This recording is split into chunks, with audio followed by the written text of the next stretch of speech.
Welcome to Informed Sources on News Channel 3, where we talk about the week's big stories with local voices. I'm your host, Greg Hurst. Thanks for joining us. In a moment, I'll introduce our panel, but first, we have a lot to cover, so let's dive right in. The coronavirus concern is not just about health now, but in the foreseeable future, as it's changing everyday life for people all across the country, and especially here in the Mid-South. We'll talk about what major organizations are closing up shop and how it's making life difficult for some families in our neighborhoods. Plus, a medical marijuana bill is making moves through the Tennessee legislature. We'll tell you what's in the bill and what's not as we discuss what we could see if it advances further. But first, our hot topic. Leaders are learning new ways to protect us from the coronavirus. We'll talk about what Tennessee and the Mid-South are doing and what to expect as we go forward, hoping to prevent the virus from spreading. But first, let's introduce our panel. We have Tennessee State Senator with us, Ramesh Akbari. It's good to see you. Good to see you. We also have former Shelby County Commissioner Terry Rowland, and we have current Shelby County Commissioner Van Turner. It's good to have you all here. Thanks for having us. Look forward to a lively discussion, and we'll all keep our distance, right? All right, let's get to it. Tennessee's governor issued an emergency order trying to ease concerns about the coronavirus and provide access to essential goods and services as President Trump issues a national emergency and a travel ban to hopefully keep Americans safe. There are now more than 20 cases of coronavirus in Tennessee, the vast majority in the Nashville area, but there are 2 right here in Shelby County. The governor issued an executive order that expands the number of testing sites for coronavirus. It also allows doctors and nurses from other states to provide health services here in Tennessee. Pharmacists can now give customers an extra month's worth of prescription medication, and the new order also offers new protections from price gouging. Every day we learn more about this disease and its impact, and we will continue to adapt our position to fit what we believe is best for Tennesseans. The governor also is encouraging everyone to, of course, wash their hands frequently. You'll hear us say that a lot. Stay at home when sick and avoid all non-essential visits to nursing homes and hospitals. Senator, let's start with you. State of emergency. Explain what that is. Okay, so a state of emergency, when you're facing a crisis like this, is actually a good thing because it gives us additional resources. I think at one point we were pegged to receive about $10 million to help fight the virus. Now it gives us more flexibility with federal funding. It gives us more flexibility for like our programs like through the Department of Human Services, which is really going to be a big deal as we move forward. It allows certain types of travel. As you guys stated earlier, it frees up what the medical community can do. So it's all about providing additional resources and cutting through red tape and the bureaucracy of government. All right, so additional resources, additional money. How will that be distributed and to see what West Tennessee might get? So it all goes through state government, through our various agencies, whether we're talking about the Department of Health or we're talking about the Department of Human Services. I think that the amount of money that's received is really going to go to the areas that need it the most. I don't know if they're going to look specifically at, oh, this is what West Tennessee gets, Middle and East, but more so we have a lot more cases rather in Williamson County and Davidson County. We have cases in Memphis. Some of our, we have 95 counties across the state, and we only have, I think, cases in 4 of them. So that's something that they'll consider as well when they talk about distribution. Hopefully we can continue to contain exactly. that. Commissioner, are you pleased at this point with what you've seen the response has been from state and local governments? Yes, I really have. But let me tell you, and Van and I have served together. And I told Van a while ago, I said, Van, it shows our vulnerability. When we were on the commission together and Van's still on there, we never thought about stockpiles of stuff that we might need.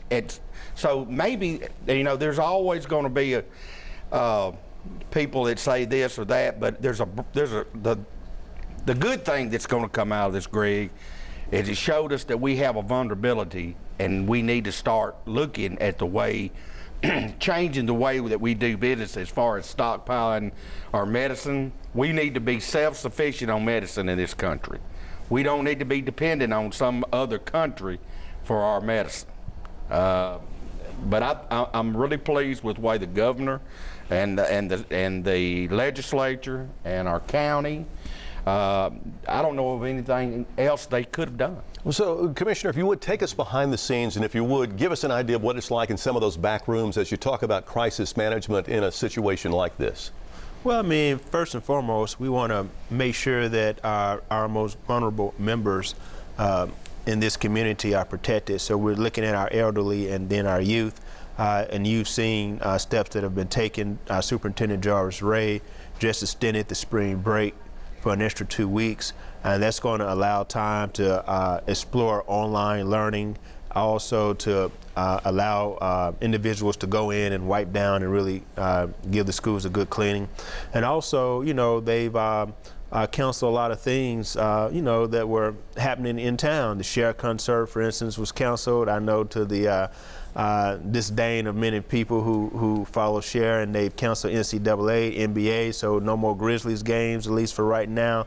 So large gatherings where people will be in close proximity to one another. Those are things that you know, the county has really looked at and tried to curb and tried to say, hey, we need to reduce this. We're trying to ask individuals to not necessarily not attend our county meetings, but if you have questions, send those questions in online.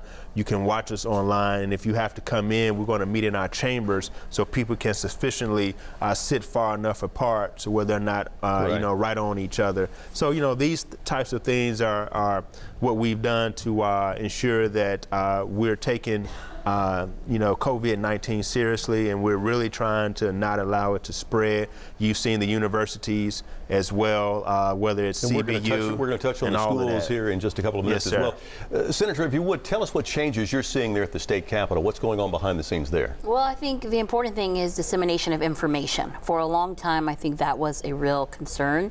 One, there was not access to adequate test kits. Two, people really were not taking it as seriously, and I think it's because the federal government and then of course state government may have given that impression, particularly on a federal level. I'm happy to see some leadership now because the true test is how well we can contain it. It's here. If we can actually, if social distancing will actually work, if washing your hands for 20 seconds, if staying home and avoiding large crowds if you can, seeing how the financial sector will be impacted by folks working from home, and seeing how those that have the least among us will be able to survive. So I think the important thing that the state is trying to do is make sure that all of our agencies are working together and not in a silo, whether we're talking about emergency services from the Department of Human Services or the Department of Health, coordinating with our local departments of health to make sure that, one, people, if they are ill, can stay home, they can be adequately tested, and two, that people have the resources they need to continue to function even if they have to stay at their house. All right, putting the state and the country on pause, hoping they give it a chance to maybe kill this virus. Yeah. Commissioner, as you take a look at this, we've seen the president put a travel ban in place. Right. Do you see anywhere down the road where there could be other restrictions put in place here on the state or local level, kind of like they're doing in New York now, where they've called out the National Guard and pretty much put a restriction zone in place? Right. I can see a scenario where that would happen. Right now, we're not there. I hope we don't get there. The travel ban, let me tell you a personal story. I've got a nephew right now that goes to school at Tipton Rosemark. They went on their junior, senior trip. We've got 50 of them. They were going to Barcelona, Spain, when all this stuff hit. We've got them on a train now going back to London to try to get a flight. So that's just how it's affecting locally here. And who knows how many more people we've got over there. But when they come back, they need to be tested. We need to watch. And you know, if you go back to what Trump's been trying to do this whole time about vetting people, this is a time when it shows we really need it. Yeah, Commissioner, we just have a couple of seconds here before we move to our next segment, but this is clearly not just a bump in the road, but I described this as a new normal earlier this week. How long do you think this will last? I mean, you know, we don't know now. Hopefully, if we can get a handle on it, the weather warms up. We were just talking about how warm weather really helps to kill the virus. So, you know, if we take this next month and really self-quarantine, everyone continues to wash their hands and, you know, observe the appropriate social distancing that everyone has been recommended to do, hopefully within 30 days we can sort of return back to some normalcy. That's our hope, and I think if we take it serious now, if we really dig in and take it serious right now, a little bit of pain right now will prevent us from long-term suffering and a really spreading of this virus. Normal right now sounds pretty good. Yes, sir. When we come back, the coronavirus is not just impacting health, it's starting to impact really just about everything in our daily lives. We'll talk about who's making changes, schools and events, and what those changes mean for people in our community coming up next on Informed Sources.